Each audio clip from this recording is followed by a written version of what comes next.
ನಮಸ್ಕಾರ. ದೀಪಿಕಾ ಕೋಲ್ಗಾರ್ ಕಿಚನ್ಗೆ ಸ್ವಾಗತ. ನಾನಿವತ್ತು ರಾತ್ರಿನ ಊಟಕ್ಕೆ ಕುಕ್ ಸೊಪ್ಪು ಮಾಡ್ಕೊಳ್ತಾ ಇದ್ದೀನಿ. ನಮ್ಮ ಹಳ್ಳಿಯಲ್ಲಿ ಮಾಡುವಂಥ ಸಾಂಬಾರು ಇದು. ಈ ಹೊಲದಲ್ಲಿ ಬೆಳೆದಿರ್ತಾರ, ಈ ಮಳೆ ಬಂದಾಗ ಹೊಲದಲ್ಲಿ ತಾನಾಗೆ ಹುಟ್ಟಿರುತ್ತೆ. ಆ ಸೊಪ್ಪು ಬಿಡಿಸ್ಕೊಂಬಂದು ಈ ಕೆಲಸ ಹೊಲದ ಕೆಲಸ ಇದ್ದಾಗ ಬೇರೆ ಅಡುಗೆಗಳ್ನೆಲ್ಲ ಮಾಡೋಕ್ಕಾಗಲ್ಲ. ಆ ಟೈಮಲ್ಲಿ ಬೇಗ ಆಗುವಂಥ ಈ ಸಾಂಬಾರು. ಹಾಗಾಗಿ ನಾನು ನಿಮಗೆ ತೋರಿಸ್ತಾ ಇದ್ದೀನಿ, ಬನ್ನಿ ನೋಡೋಣ. ಹಳ್ಳಿ ಸಾಂಬಾರು ಕುಕ್ ಸೊಪ್ಪು ಅಂತ. ಸ್ವಲ್ಪ ಬಾಣಲೆ ಇಟ್ಕೊಂಡಿದ್ದೀನಿ, ಸ್ವಲ್ಪ ಆಯಿಲ್ ಹಾಕೊಂತ ಇದ್ದೀನಿ, ಚೂರು. ಈ ಸಾಂಬಾರು ಮುದ್ದೆ ಜೊತೆಗೆ ತುಂಬ ಚೆನ್ನಾಗಿರುತ್ತೆ.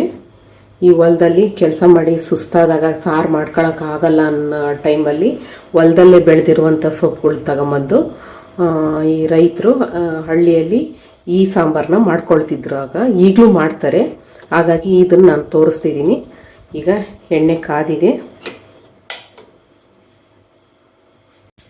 ಒಂದು 2 ಹಸಿಮೆಣಸಿನ್ಕಾಯಿ, ಒಂದು 3-4 ಒಣಮೆಣಸಿನ್ಕಾಯಿ ಇಷ್ಟು ಹಾಕ್ಕೊಳ್ಳೋಣ. ಇದಕ್ಕೆ ಸಾಸಿವೆ ಹಾಕೋಂಗಿಲ್ಲ, ಜೀರಿಗೆ ಹಾಕ್ಕೊಳ್ಳೋಂಗಿಲ್ಲ.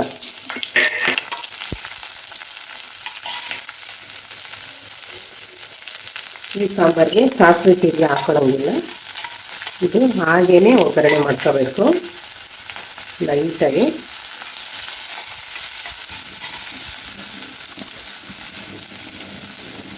ನೋಡಿ, ಬೆಳ್ಳುಳ್ಳಿ ಹಾಕ್ಕೊಳ್ತಾ ಇದ್ದೀನಿ.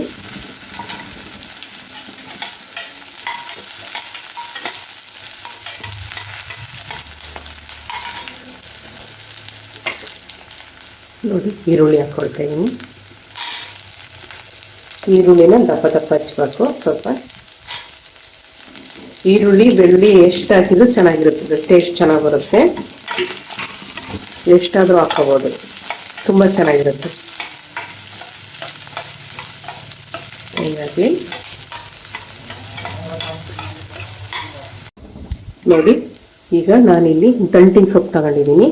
ನೀವು ದಂಟಿನ ಸೊಪ್ಪಾದರೂ ತಗೋಬೋದು, ಈ ಸಬ್ಸಿಗೆ ಸೊಪ್ಪಾದಾದರೂ ತಗೋಬೋದು. ಇದು ಕಿರಿಕ್ಸಲೆ ಸೊಪ್ಪು ಅಂತ ಬರುತ್ತೆ ನೋಡಿ, ಅದು ತಗೋಬೋದು. ಅದು ನೀವೇನೇ ಹೇಳ್ತೀರೋ ಗೊತ್ತಿಲ್ಲ, ನಮ್ಮ ಕಡೆ ಎಲ್ಲ ಕಿರಿಕ್ಸಲೆ ಸೊಪ್ಪು ಅಂತಾರೆ.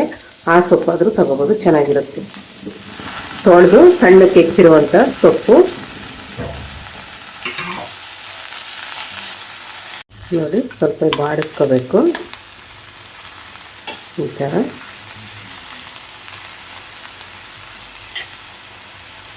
ನೋಡಿ, ನೀರು ಹಾಕ್ಕೊಳ್ತೀನಿ, ಒಂದು ಸ್ವಲ್ಪ ಬೇಯಬೇಕಲ್ಲ, ಹಾಗಾಗಿ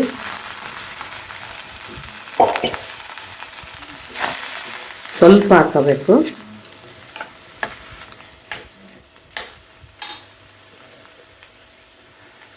ನೋಡಿ, ರುಚಿಗೆ ತಕ್ಕಷ್ಟು ಉಪ್ಪು ಹಾಕ್ಕೊಳ್ತಾ ಇದ್ದೀನಿ.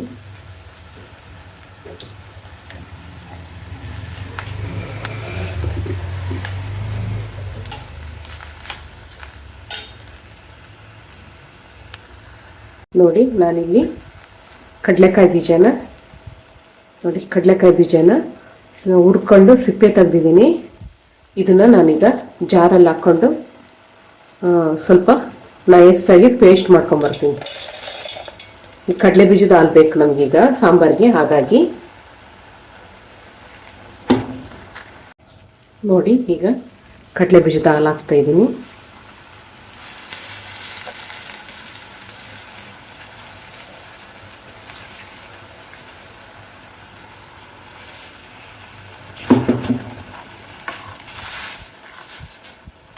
ನಮ್ಮ ಪೂರ್ವಿಕರೆಲ್ಲ ಹೆಲ್ತಿಯಾಗಿ ಮಾಡ್ಕೊಂಡು ತಿನ್ನುವಂಥ ಸಾಂಬಾರು ಇದು. ನೀವು ನಿಮ್ಮ ಮನೇಲಿ ಮಾಡ್ಕೊಳ್ಳಿ, ತುಂಬ ಚೆನ್ನಾಗಿರುತ್ತೆ, ತುಂಬ ಟೇಸ್ಟಿಯಾಗಿರುತ್ತೆ. ತಿಂತಾ ಇದ್ರೆ ಇನ್ನೂ ಸ್ವಲ್ಪ ತಿನ್ಬೇಕು ಅನಿಸುತ್ತೆ, ಆಗಿರುತ್ತೆ ಈ ಸಾಂಬಾರು. ನೋಡಿ, ನಮ್ಮ ಹಳ್ಳಿ ಅಡುಗೆಗಳ್ನೆಲ್ಲ ನಾನು ತೋರಿಸಿದ್ದೆಲ್ಲ ನೀವು ಮಾಡ್ಕೊಂಡು ಊಟ ಮಾಡಿ, ನಿಮಗೆ ಗೊತ್ತಾಗುತ್ತೆ. ತುಂಬ ಟೇಸ್ಟಿಯಾಗಿ ರುಚಿಯಾಗಿ ಚೆನ್ನಾಗಿರುತ್ತೆ. ನೀವು ಒಮ್ಮೆ ಮಾಡ್ಕೋಬೇಕು, ಮಾಡ್ಕೊಂಡು ನೋಡಿ, ತುಂಬ ಚೆನ್ನಾಗಿರುತ್ತೆ. ಇನ್ನೊಂದು ಸ್ವಲ್ಪ ತಿನ್ಬೇಕು ಅನಿಸುತ್ತೆ. ಮುದ್ದೆ ಅಂತೂ ಇನ್ನೂ ಸ್ವಲ್ಪ ತಿನ್ಬೇಕು ಅನಿಸುತ್ತೆ, ಆಗಿರುತ್ತೆ ಸಾಂಬಾರು. ನೀವು ಒಂದ್ಸರಿ ಮಾಡ್ಕೊಳ್ಳಿ ಹೆಲ್ತಿಯಾಗಿ. ಟೇಸ್ಟಿಯಾಗಿ ತುಂಬ ಚೆನ್ನಾಗಿರುತ್ತೆ. ಹಾಗೆ ಸಬ್ಸ್ಕ್ರೈಬ್ ಮಾಡ್ಕೊಳ್ಳಿ. ಸಬ್ಸ್ಕ್ರೈಬ್ ಮಾಡಿದ್ರೆ ನನಗೂ ಖುಷಿ ಆಗುತ್ತೆ.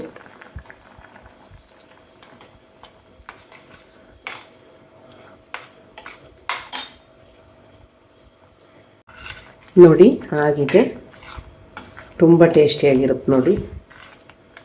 ಈ ಹಳ್ಳಿಯಲ್ಲಿ ಈ ಥರ ಸಾಂಬಾರು ಮಾಡಿ ಬಿಸಿ ಬಿಸಿ ಮುದ್ದೆ ಮಾಡಿ ಕೊಟ್ಬಿಟ್ರೆ ಈ ಹೊಲದಲ್ಲಿ ಹೋಗಿ ಸುಸ್ತಾಗಿ ಬಂದಿರೋರಿಗೆ ಒಂದು ಮುದ್ದೆಕಿನ್ನ 2 ಮುದ್ದೆ ತಿಂದುಬಿಡ್ತಾರೆ.